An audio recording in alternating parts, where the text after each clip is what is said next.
మొన్న ఎవరో నాకు మాట్లాడినారు, ఆనంగా వచ్చిన నేను అసలు ఎంత అద్భుతంగా వనపర్తి పట్టణం మారింది, ఎంత చక్కగా వనపర్తి డెవలప్ అయింది, అసలు ఆ ప్రజలు ఎట్లా మిస్ అయినరు అని చెప్పి ఒక జర్నలిస్ట్ ఎడిటర్ ఒక ఆయన అటునుంచి వచ్చినా అని చెప్పి నాతో మాట్లాడుతూ చెప్తుండే. మనం అనుకున్నాం ఆ మర్రన్ని ఓడిపోతాడని, కలలో కూడా మనం అనుకోలే. ఇక అట్లా కొల్లాపూర్ కానీ, మన అచ్చంపేట కానీ, మనం ఎప్పుడు కూడా కల్వకుర్తి కానీ, మహబూబ్ నగర్ టౌన్ కానీ, సీనన్నది కానీ ఎప్పుడూ అనుకోలే. కానీ దురదృష్టం కొన్ని జరిగినాయి. సో దాన్ని మరి బాధపడాల్సిన అవసరం లేదు. ప్రజలు కూడా ఇప్పుడు ఆలోచనలో పడ్డారు. అంటే అయ్యో మనం 5 ఎమ్మెల్యేలు గెలవలేదు, 2 గెలిచినాం, మరి ఎంపీ ఎట్లా గెలుచుడు అనేటువంటి ఆలోచన మనం పెట్టుకోవాల్సిన అవసరం లేదు.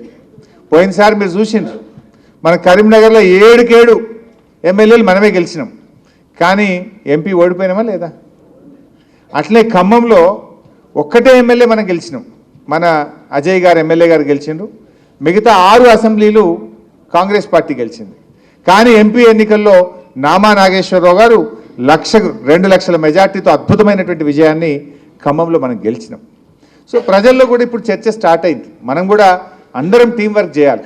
నేను నాయకులతో కూడా మీతో కూడా కోరేది ఏంటంటే, మనసులో ఏదైనా ఉంటే మాట్లాడుకుందాం, కరెక్షన్స్ ఉంటే చేసుకుందాం, మంచిగా కలిసి పనిచేద్దాం. పార్టీ కూడా ఒక తల్లి లాంటిది. ఈ తల్లిని మనం నిలబెట్టుకోవాలి, మన తల్లిని మనం గౌరవంగా కాపాడుకోవాల్సినటువంటి బాధ్యత మన మీద ఉంది.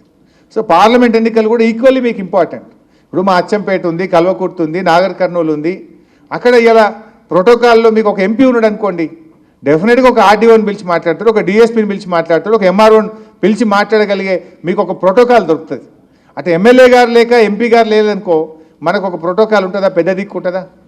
అందువల్ల మనం అందరం పట్టుదలతోని కసితోని ఖచ్చితంగా మా ఎంపీ మాకు ఉండాలి, మాకు ఒక ప్రజాప్రతినిధి, మాకు ఎమ్మెల్యే మిస్ అయినా ఎంపీని మేము గెలిపించుకుంటాం అనేటువంటి ఒక పట్టుదల మీ అందరిలో కూడా ఉండాల్సినటువంటి అవసరం ఉంది.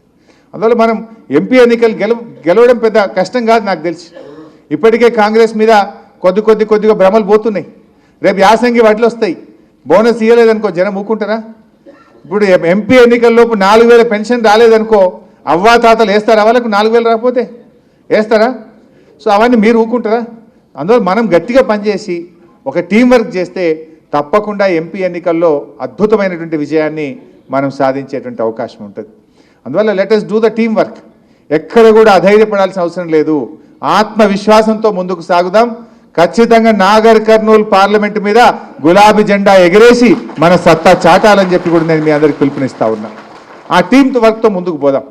రేపు లోకల్ బాడీ ఎన్నికలు వచ్చినప్పుడు కూడా మీ దగ్గరికే వస్తాం. మళ్ళా రేపు లోకల్ బాడీ ఎన్నికల్లో ఎంపీపీ ఎన్నికలు కానీ జెడ్పీటీసీ ఎన్నికలు వచ్చినా తప్పకుండా పార్టీ మీకోసం నిలబడుతుంది. ఈ మీటింగ్లు ఇక్కడ పెట్టి వదిలేయడం కాదు, రేపు ప్రతి నియోజకవర్గంలో కూడా విస్తృత స్థాయి కార్యకర్తల మీటింగ్ ఇది కాగానే స్టార్ట్ చేసుకుందాం. అక్కడికి కూడా మేమందరం వస్తాం. వచ్చి మంచిగా ప్రతి కాన్స్టిట్యున్సీలో కూడా మీటింగ్ పెట్టుకుందాం. కార్యకర్తలు, కింది స్థాయి ప్రజాప్రతినిధులు, ఎందుకంటే కొద్ది మందినే పిలుచుకున్నాం ఈ హాల్ ఎక్కువ పట్టమని. రేపు లోకల్ బాడీ ఎన్నికల్లో కూడా తప్పకుండా పార్టీ అన్ని రకాలుగా మీకు అండదండలను అందిస్తుంది. మీ పక్షాన నిలబడి మళ్ళీ మిమ్మల్ని ప్రజాప్రతినిధులుగా గెలిపించుకోవడానికి కూడా పార్టీ కట్టుబడి ఉంటుంది అనేటువంటి విషయాన్ని కూడా మనం చేస్తూ ఉన్నాం. So will work together. ఇప్పుడు మనం భవిష్యత్తు అద్భుతంగా మనకు ఉంటుంది. మీరు అసలు గుర్తుపెట్టుకోండి ఇవ్వాలి నేను చెప్తున్నా. కానీ 1 ఏడాది 2 ఏళ్ళ తర్వాత ప్రజలే మా టీఆర్ఎస్ వాళ్ళు యాడుండ్రి అని ఎత్తుక్కుంటా యాడున్నో మర్రన్నా ఇగరా అని పిలుచుకుంటారు. డెఫినెట్గా రోజు వస్తుంది. 1 ఏడాదో 2 ఏళ్ళు గంతే. ఇప్పుడే అంటురా, ఇంకొద్దిగా టైం పడుతుంది. ఇంకొక ఏడాది చూడు, వాళ్ళే జీపు కట్టుకొని వాళ్ళే రొట్టె కట్టుకొని నీ ఇంటికి వచ్చి అన్నా నువ్వు రావే అని పిలిచే కాలం దగ్గరనే ఉంటుంది. ఎందుకంటే ఆ నిజం మనం పనిచేసినాం. ఇవాళ మనము ఉత్తగా మాట్లాడతలేం, మన పని కనబడుతుంది అక్కడ. సో ఏందనేది ఇలా ప్రజలు గ్రహిస్తారు. సో బట్ మనం ఓపిక కావాలి. మనము ఎక్కడ కూడా ధైర్యాన్ని కోల్పోకుండా అందరం కలిసికట్టుగా చక్కగా ముందుకు పోవాల్సినటువంటి అవసరం ఉంది. సో ఇంకా మీ ఎక్కువ టైం తీసుకోకుండా మరి అందరు కూడా వచ్చారు. మరొక్కసారి నేను అందరికీ పేరు పేరున స్వాగతం సుస్వాగతం తెలియజేస్తూ